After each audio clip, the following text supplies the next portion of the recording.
Informasi dari RRI Manado, RRI Gorontalo, RRI Tahuna, dan RRI Talaut dalam Lintas Magota.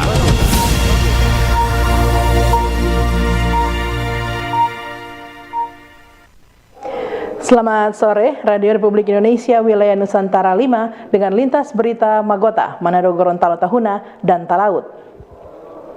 Kita berjumpa dalam Lintas Magota edisi Selasa 9 September 2025, selengkapnya bersama saya Priscila Balebo.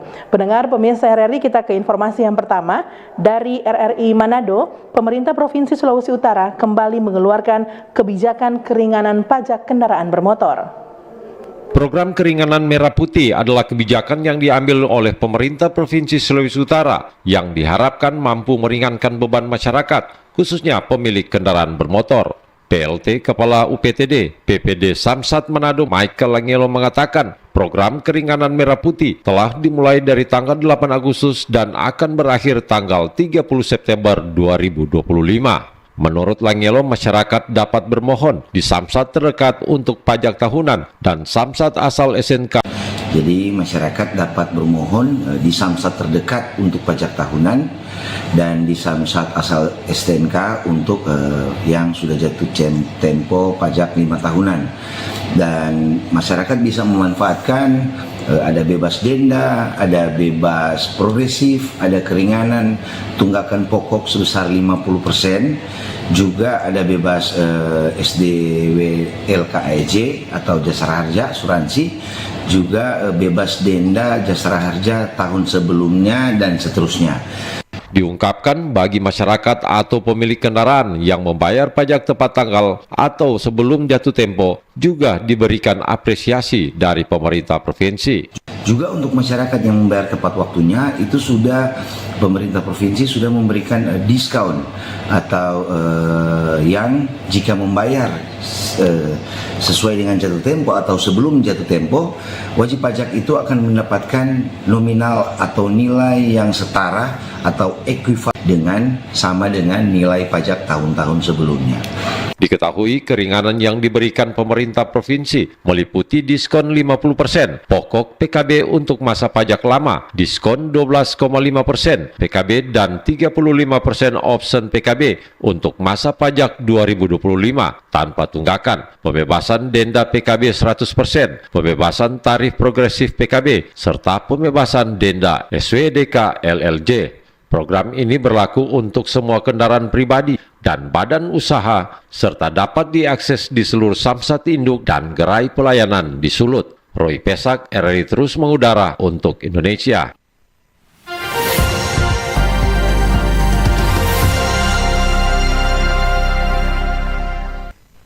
Selanjutnya kita ikuti informasi dari RRI Gorontalo. LPP RRI Gorontalo bekerjasama dengan Dinas Kearsipan dan Perpustakaan Kota Gorontalo menggelar lomba bertutur. Lomba tersebut diikuti siswa-siswi SD Madrasah Ibtidayah sekota Gorontalo. Gorontalo Siti Dahlia Sarif di studio Tri Prasetya RRI Gorontalo pagi tadi. Siti Dahlia Sarif menyampaikan lomba bertutur ini sangat penting untuk mengajarkan kepada peserta didik cara bertutur yang baik. Selain itu, lomba ini juga sebagai sarana untuk meningkatkan kreativitas kalangan generasi muda. Melalui kegiatan lomba bertutur ini, anak-anak kita latih untuk tidak hanya membaca dan memahami cerita, tetapi juga menyampaikan kembali dengan ekspresi, kepercayaan diri, serta kemampuan berbahasa yang baik. Hal ini tentu menjadi bekal berharga, kreativitas, dan kecintaan mereka terhadap literasi. Sementara itu, Kepala LPP RRI Gorontalo Abdul Haris Talamati mengungkapkan RRI, khususnya RRI Gorontalo, memberi ruang kepada publik untuk memanfaatkan RRI sebagai sarana dalam meningkatkan kompetensi dan kreativitas kalangan generasi muda, salah satunya lomba bertutur yang dilaksanakan saat ini. Acara seperti ini perlu kita tingkatkan, frekuensinya kita perbanyak dan sebagainya, dan RRI sekali lagi sangat terbuka untuk kegiatan, manfaatkan semua ruang yang ada di RRI, termasuk tempat sini. Silakan komunikasikan, sepanjang itu untuk kebaikan, sepanjang itu untuk kepentingan anak-anak bangsa, sepanjang untuk kepentingan adik-adik kita sangat terbuka untuk itu. Sekali lagi, kita punya 7 program. Apalagi lomba bertutur, kita setiap tahunnya itu ada program juga, storytelling, lomba bercerita, kan kita sadari ini penting, apalagi di masa sekarang ini anak-anak bisa kan mengembangkan, memahami emosi dengan karakter tokoh yang ada dalam cerita, alur cerita, dia bisa paham, dia bisa melatih kemampuan verbalnya dari cerita. Dengan dia bercerita, dia kemudian bisa menumbuhkan sikap empatiknya dari cerita-cerita yang ada. Lomba bertutur tersebut dilaksanakan selama 1 hari 9 September 2025. Pada pelaksanaan lomba juga turut disaksikan orang tua dari seluruh peserta. Tema yang diangkat lomba bertutur, tingkatkan budaya membaca anak dengan bertutur. Bu Biriawan melaporkan.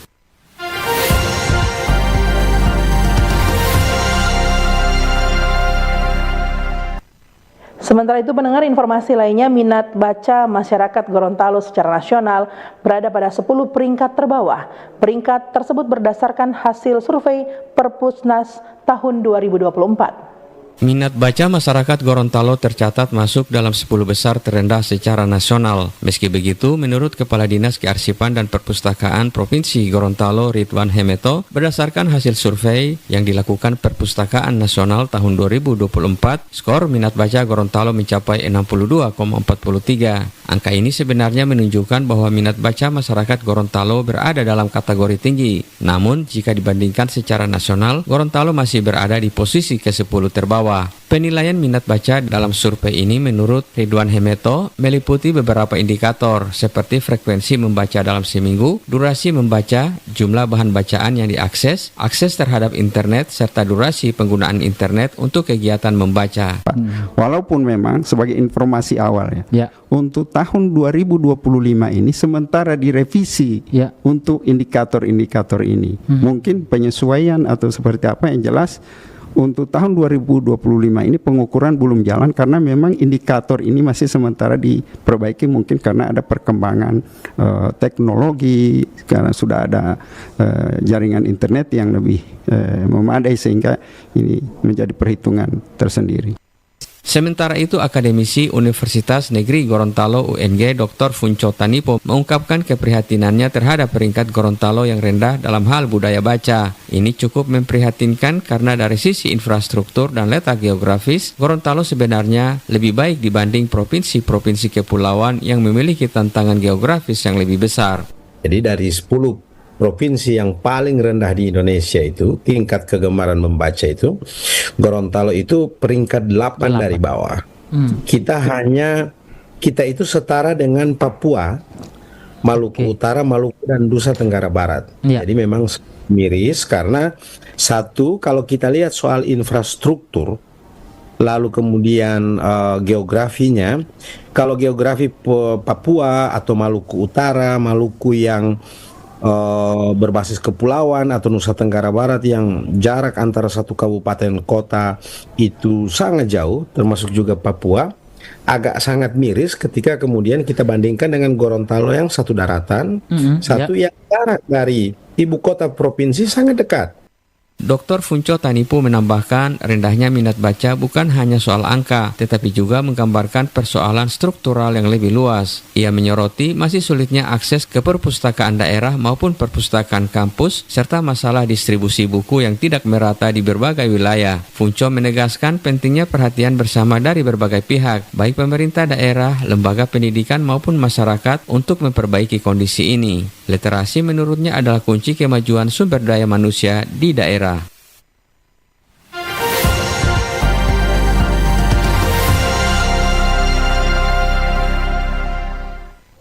Anda masih mendengarkan Lintas Berita Magota, produksi pemberitaan Radio Republik Indonesia wilayah Nusantara 5. Kita beralih ke informasi lainnya, pendengar. Dari RRI Tahuna, jelang Harhubnas, unit penyelenggara pelabuhan gelar kegiatan Bakti Sosial NS.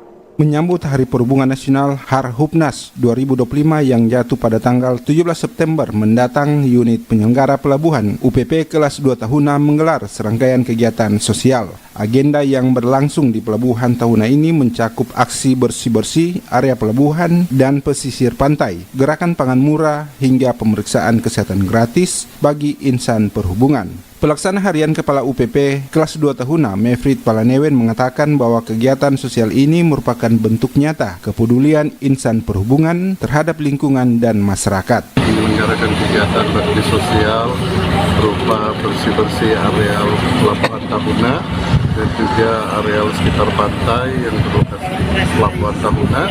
Kemudian juga menyelenggarakan bekerjasama dengan Pemda terkait gerakan pangan murah dan juga pengecekan kesehatan gratis untuk insan perhubungan. Tak hanya itu, UPP kelas 2 Tahuna juga akan menggelar berbagai lomba internal bagi insan perhubungan serta stakeholder terkait. Sementara untuk upacara puncak Hari Perhubungan Nasional 2025 dijadwalkan berlangsung di Bandara Samratulangi, Manado. Pada kesempatan itu, Bupati Kepulauan Sangihe Michael Tungari menegaskan pentingnya momentum Harhubnas bagi daerah kepulauan. Menurut Bupati, transportasi memiliki peran vital dalam menunjang pembangunan daerah. Merupakan momentum penting dalam menyongsong Hari Perhubungan Nasional untuk merefleksikan peran strategis sektor transportasi dalam pembangunan daerah, khususnya di Kabupaten Kepulauan Sangihe dengan kondisi geografis yang unik, di mana sebagian besar wilayah kita adalah laut. Transportasi laut bukan hanya sebagai sarana mobilitas, tetapi menjadi tulang punggung distribusi barang, konektivitas antar wilayah, serta pendorong pertumbuhan ekonomi masyarakat. Ia mengajak seluruh pihak untuk menjadikan sektor transportasi sebagai motor penggerak pembangunan daerah, khususnya di Kepulauan Sangihe yang memiliki kondisi geografis yang unik. Kegiatan ini turut dihadiri Wakil Bupati Kepulauan Sangihe Tenris Bulahari, Kadis Perhubungan Deki Surdani, dan sejumlah pimpinan perangkat daerah di lingkungan Pemda Sangihe. Anton Lahaube melaporkan.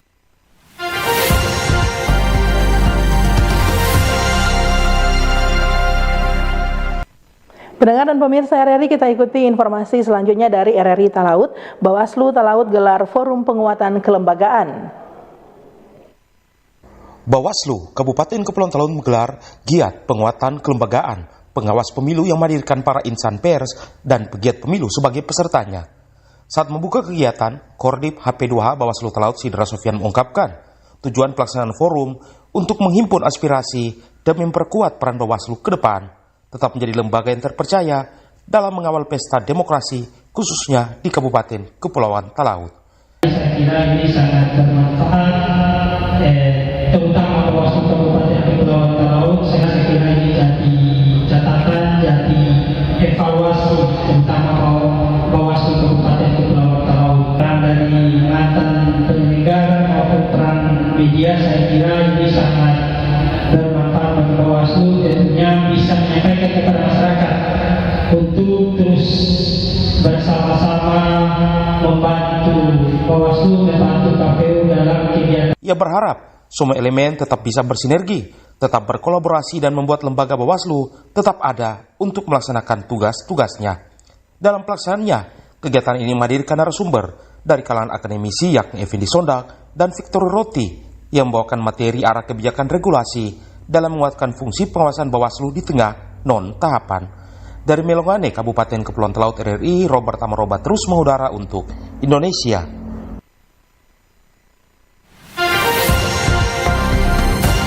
Lintas Magota, Manado, Gorontalo, Tahuna, dan Talaut.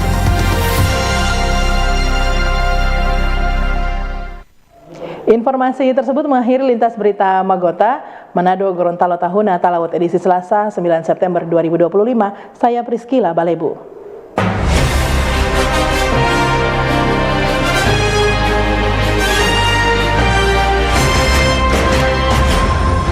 Demikian informasi dari RRI Manado, RRI Gorontalo, RRI Tahuna, dan RRI Talaut dalam Lintas Magota.